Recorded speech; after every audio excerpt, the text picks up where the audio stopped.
महाकुंभ नगरी में देश के कोने कोने से आए श्रद्धालु साधु संतों का आशीर्वाद पाकर धन्य समझ रहे हैं।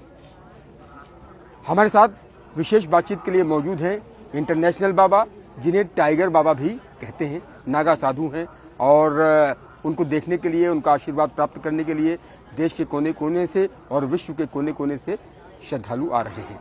महाराज जी, स्वागत है आपका न्यूज़ 18 पर। क्या कहेंगे? आपको इंटरनेशनल बाबा कहा जाता है, क्यों? ये तो कृपा है सब मेरे भक्तों की। और पहली बात तो मैं सब मीडिया वालों को आपको बहुत बहुत आशीर्वाद देना चाहूँगा कि आप पूरी अपनी भारत देश की खबर देश विदेशों में लग रहे हैं। बहुत बहुत धन्यवाद, बहुत बहुत साधुवाद। जय श्री महाकाल। आपको टाइगर बाबा भी कहा जाता है। अब देखिए, जैसा रूप है जे की रही भावना जैसी, प्रभु मूरत दिन जे की जैसी। जिस चीज में जो लगेगा अच्छा है ना, उनका भाव है। अगर वो प्रसन्न से आपसे बोल रहे हैं तो अच्छा है। समाज को क्या संदेश देना चाहते हैं? पूरे समाज को अच्छे से आए। इतना महा पर्व कुंभ है, 140 वर्ष पहले ये साधु संत अब क्या मालूम कितनी साल बाद मिलेंगे, इकट्ठा हो गए। देश विदेश से लोग उनको दर्शन करने आ रहे हैं और ऐसे ही दर्शन करें, क्योंकि ये गंगा यमुना सरस्वती के संगम पर बहुत बड़ा मेला है। पूरे विश्व के लेवल का मेला है और पूरे विश्व के लोग आ रहे हैं। तो हम उन्हीं को कहते हैं अपने आएँ और अच्छे शांति रूप में आएँ, दर्शन मनाएं और अपने जीवन को धन्य करें। महाकाल की नगरी से आए हैं और आप ये कहते हैं कि सबसे बड़ा सुख जो है वो शांति में है। क्रोध पर जिसने नियंत्रण कर लिया वो सफल हो गया। और आपकी आभा देख करके यही महसूस होता है, क्योंकि आपका स्वभाव बेहद ही शांत है। आमतौर पर छोटी छोटी बातों पर कभी कभी साधु भी क्रोधित हो जाते हैं, लेकिन आप क्रोध पर नियंत्रण पा चुके हैं और क्रोध को करुणा में तब्दील कर दिया। देखिए, संतों को कभी क्रोध नहीं आना चाहिए। जो सही संत हो, गुस्सा क्रोध घर द्वार यानी हमने बस्ती छोड़ रहे। हम नागा साधु किस आप लोगों को कर रहे हैं, पूरे विश्व के लिए कर रहे हैं, अपने देश के लिए कर रहे हैं भजन। जब तप एक गन हवन आप लोगों के लिए कर रहे हैं, हमारा कुछ नहीं है। अगर आप वस्त्र की जरूरत हम तो आपको ये भी दे सकते हैं, क्योंकि संत वो होता है जो खुद नंगा रहता है लेकिन अपने शिष्यों को, जो नंगों को ढांक दे, खुद भूखा रहे, जो अपने शिष्यों को पेट भले। परोपकार के लिए संत होते हैं। संत अपने लिए कुछ नहीं करते। एक मोमबत्ती की तरह देखा होगा आपने, खुद जलती है, वो अंधकार में सब प्रकाश में लाती है, नहीं लाती क्या? और ऐसे संत होते हैं जो खुद जलते हैं लेकिन अपने शिष्यों अंधकार में प्रकाश ले आए। वही साधु की वो है और वही साधु है। आपने चश्मा भी लगा रखा है और बेहद ही महंगा चश्मा है। तो सब भक्त आपको श्रद्धा के साथ अर्पण करते हैं? नहीं, सब भक्त करते हैं। उनका आनंद आ रहा है, धुआं जल रहा है। पूरे ऑस्ट्रेलिया, यूरोप, कई कंट्री के हमारे भक्त हैं और वो आ रहे हैं। इनको बहुत बहुत आशीर्वाद।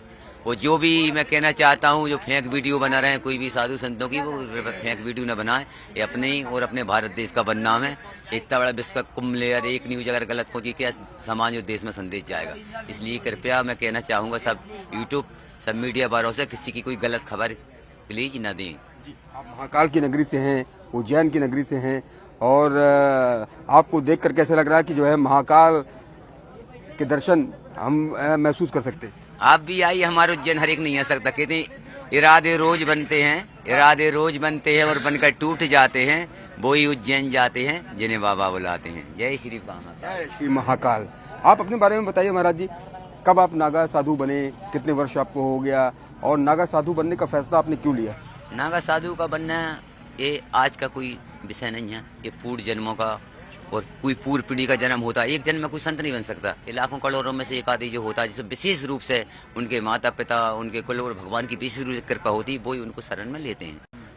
तो 10 साल की उम्र हम घर में से निकल गए, कुछ अध्ययन किया, क्या सही है क्या गलत नहीं है। तो हमने ऐसे करा, एक अगर संत बन जाए उस गाँव का, उस कुल का और साथ में 14 पीढ़ी का उद्धार हो जाता है। उसके बाद और तुम जैसे शिष्यों को उद्धार करते, वो सतगुरु है। सतगुरु का मतलब बहुत बड़ा है। 10 साल की उम्र में आप बता रहे हैं कि आप जो है घर से वैराग्य धारण कर लिया आपने और संत आप बन गए। और अभी आपकी आयु कितनी है और कितने वर्ष बीत गए? 20-25 साल हो गया? हाँ, अब तो इससे ज्यादा होगा। मैं चाहता हूँ जब भी हम जाएंगे देखो संत की कोई उम्र नहीं होता। मैं एक मैसेज देना चाहता हूँ, जब भी मैं लोगों से जाऊँगा, जिंदा जाऊँगा, कह कर जाएंगे, क्योंकि हमने इतने गलत कर्म नहीं करे। हम तो हमारी मौत का पता ही बता के जाएंगे। क्षण में ही क्या आपको कभी याद नहीं आती अपने भाई बहनों की? कभी नहीं? पहले आयु संन्यास हमने खुद स्वयं, हमारा भी पिंडदान किया है। 16 नहीं 17 पिंडदान हुए हमारे। अब जिस चीज को छोड़ दें उसे याद नहीं करते, क्योंकि जिस घर को अगर अपन ने छोड़ दिया उसमें क्या जाना डबल से। हमें एक घर छोड़ने जितना परिवार मिलेगा, ये सारा मेरा परिवार है। जैसे मान लीजिए साधु संत हैं आप, कभी आप का सामना अपनों से हुआ हो? ऐसा कभी हुआ? मैं अपने देखते हैं, कभी नहीं हुआ। हाँ, आप सभी हैं, अपने तो सभी है, लेकिन जब माँ बाप सामने आते हैं तो कभी इस तरह का कोई क्षण आया जीवन में कि नहीं आया? खून का फर्क है। मरने के बाद बोलिए आप कोई कहता कि मेरा कितने दिन घर में रखते हैं? अभी आपको रखेंगे जिंदगी में 50-60, मरने के बाद 2 दिन के बाद भी कर देंगे। 24 घंटा वो आदमी के लिए मुश्किल हो जाते हैं। तो ये तो रीत है।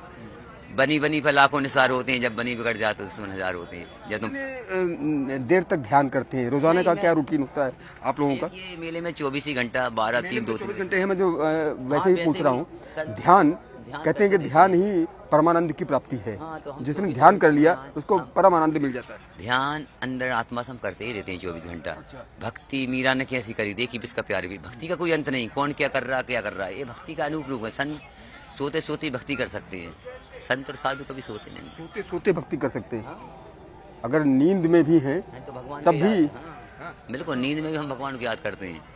कोई चीज की फीलिंग नहीं होती। आपने जैसे जिस ज्योति की हम बात करते हैं, ध्यान में कहते हैं वो ज्योति प्रकट हो जाती है और उस ज्योति के दर्शन हो जाते हैं। प्रेम से भगवान ही प्रकट हो जाते हैं। आप प्रहलाद में, आपने प्रहलाद के इतिहास सुना, एक हम में प्रकट हुआ है, तो प्रेम की बहुत बड़ी बात है, क्योंकि प्रेम से प्रकट रहे। भगवान तो प्रेम के भूखे हैं, अपन धन उनको क्या दे सकते हैं? ये कहा होती है प्रेम, तो भगवान अपने प्रेम का भूखा है।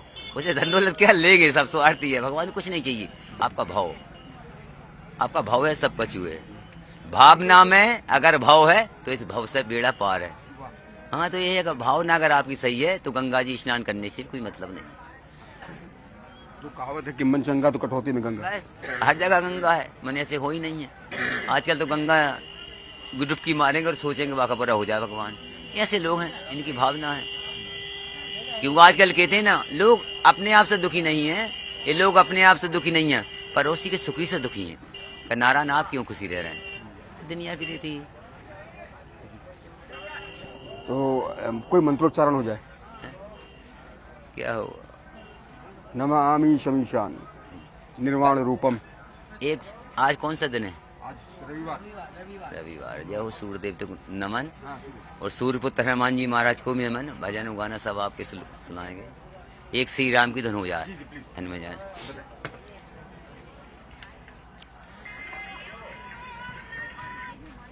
हरे श्री राम जय राम जय जय राम, श्री राम जय जय राम। बोलो श्री राम जय राम,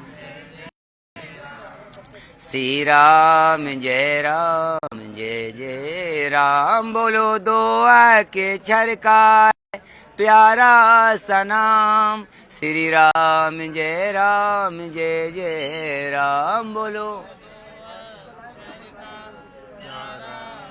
देखिए, भगवान श्री राम का 2 अक्षर का भी नाम आप नहीं ले सकते, क्या इतिहास पढ़े? हे राम श्री राम जय जय राम, श्री राम जय राम। बोलो श्री राम। बहुत बहुत धन्यवाद महाराज जी। हर हर महादेव। तो आपने देखा किस तरह से इंटरनेशनल बाबा के नाम से जाने जाते हैं, टाइगर बाबा के नाम से जाने जाते हैं, और इन्होंने जो जीवन की सच्चाई बताई है वही सच है, राम ही सच है। कैमरा पर्सन सोनू मंडल के साथ उमेश श्रीवास्तव, न्यूज़ 18, महाकुंभ नगर, प्रयागराज। हर हर महादेव। जय श्री माता जी।